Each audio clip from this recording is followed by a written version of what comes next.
में 2 ननों की गिरफ्तारी के बाद केरल से दिल्ली तक हंगामा मचा हुआ है। शुक्रवार को केरल की 2 नन को भिलाई रेलवे स्टेशन पर जीआरपी ने हिरासत में लिया था। इन ननों के साथ बस्तर की 3 युवतियां थीं, जिन्हें काम के लिए आगरा ले जाने की जानकारी सामने आई। लेकिन रेलवे स्टेशन पर पहुंचे बजरंग दल और दूसरे संगठनों का आरोप था कि मामला धर्मांतरण से जुड़ा हुआ है। इसके बाद दोनों ननों को धर्मांतरण और मानव तस्करी के आरोप में जेल भेज दिया गया।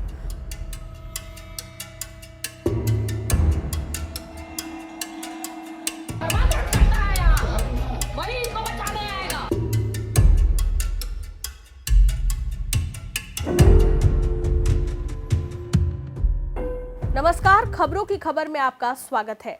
छत्तीसगढ़ के दुर्ग रेलवे स्टेशन पर शुक्रवार को 2 ननों की गिरफ्तारी के बाद केरल के मुख्यमंत्री ने प्रधानमंत्री नरेंद्र मोदी को पत्र लिखकर हस्तक्षेप करने की मांग की है।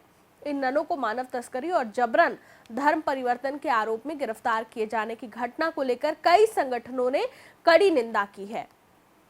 इस मामले को लेकर केरल के मुख्यमंत्री कार्यालय की ओर से जारी एक बयान में कहा गया है कि विजयन ने प्रधानमंत्री को एक पत्र भेजकर इस मामले में सीधे हस्तक्षेप की मांग की है। पत्र में मुख्यमंत्री ने बताया कि सिस्टर वंदना फ्रांसिस और सिस्टर प्रीति को हाल ही में छत्तीसगढ़ के दुर्ग रेलवे स्टेशन से पुलिस ने हिरासत में लिया। उन्होंने कहा कि ननों को उस समय हिरासत में लिया गया जब वो अपने कॉन्वेंट में नौकरी के लिए आए लोगों को लेने गई थीं। मुख्यमंत्री ने यह भी कहा कि ननों के रिश्तेदारों ने शिकायत की है कि हिरासत में लिए जाने के बाद से वे उनसे बातचीत नहीं कर पाए हैं। सीएम विजयन ने पीएम मोदी से इस मामले में हस्तक्षेप करने के लिए कहा और मामले में पारदर्शी और निष्पक्ष कार्रवाई सुनिश्चित करने का अनुरोध किया है। इधर Catholic bishops conference of India ने इसे धार्मिक स्वतंत्रता और मुक्त आवाजाही के मौलिक अधिकारों का उल्लंघन बताया है। Catholic bishops conference of India के प्रवक्ता फादर रॉबिन रॉड्रिक्स ने रविवार को रायपुर में पत्रकारों को बताया कि केरल के थालासेरी और अंगमाली से संबंधित 2 नन, सिस्टर वंदना फ्रांसिस और सिस्टर प्रीति मैरी, 3 युवतियों जो 18 और 19 वर्ष की थीं, के साथ दुर्ग से आगरा की यात्रा कर रही थीं। इस दौरान बजरंग दल के कार्यकर्ताओं ने उन पर धर्म परिवर्तन के लिए प्रलोभन देने का आरोप लगाया। आरोप है कि इन कार्यकर्ताओं ने पुलिस के साथ मिलकर ननों को हिरासत में लिया।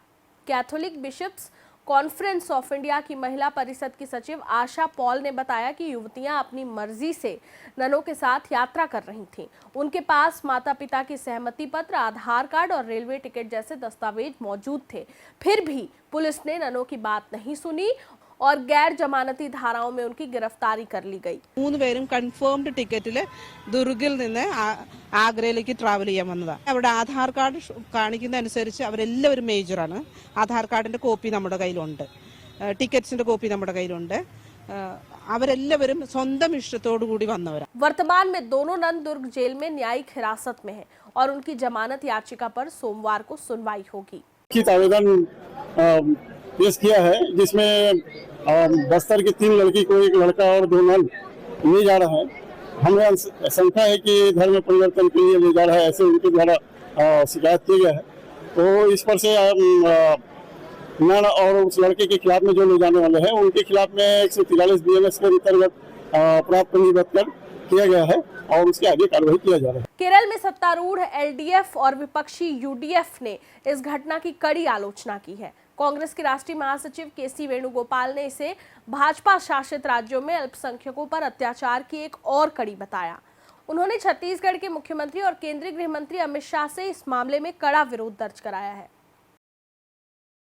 वहीं केरल कांग्रेस एम के अध्यक्ष जोस के मानी ने सोशल मीडिया पर प्रधानमंत्री नरेंद्र मोदी से इस मामले में तत्काल हस्तक्षेप की मांग की है। उन्होंने कहा कि भाजपा शासित राज्यों में ईसाइयों और चर्च नेताओं पर हमले बढ़ रहे हैं। विपक्ष के नेता वीडी सतीशन ने भाजपा पर दोहरा चरित्र अपनाने का आरोप लगाया है।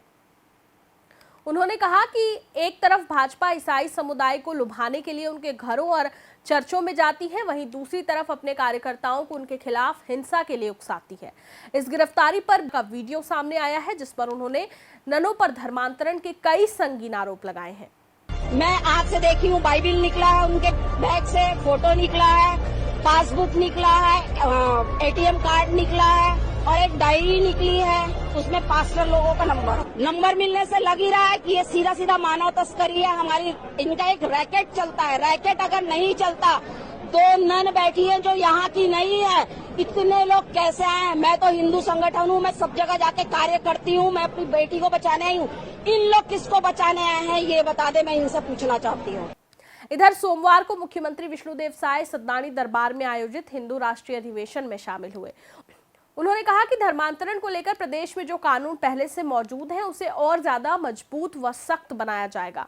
विधानसभा का जो अगला सत्र होगा उसमें धर्मांतरण के कानून को लेकर प्रस्ताव लाया जाएगा। कुछ ऐसे बदलाव किए जाएंगे जिससे प्रदेश में धर्मांतरण के मामले में सख्त से सख्त कार्रवाई का कानून बन सके।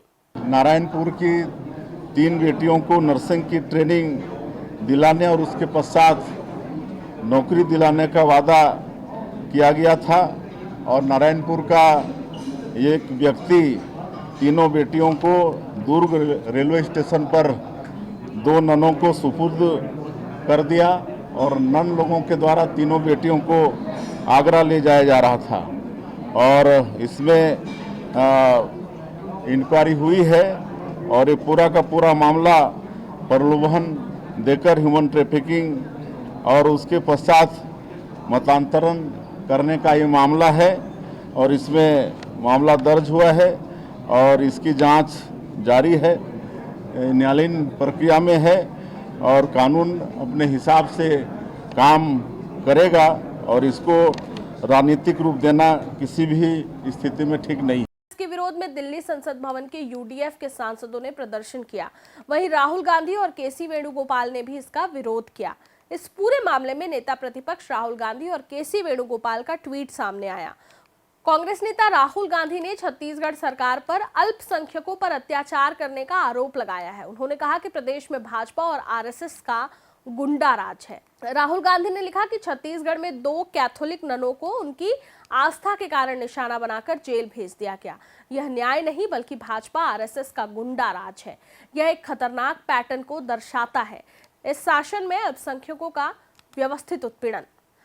सत्ता में आने से पहले भाजपा के लिए धर्मांतरण एक बड़ा मुद्दा रहा है। पिछले 1.5 सालों से कथित धर्मांतरण के मुद्दे पर कोई सप्ताह ऐसा नहीं गुजरता जब राज्य के किसी न किसी हिस्से में विवाद या हिंसा की घटनाएं न हुई हो।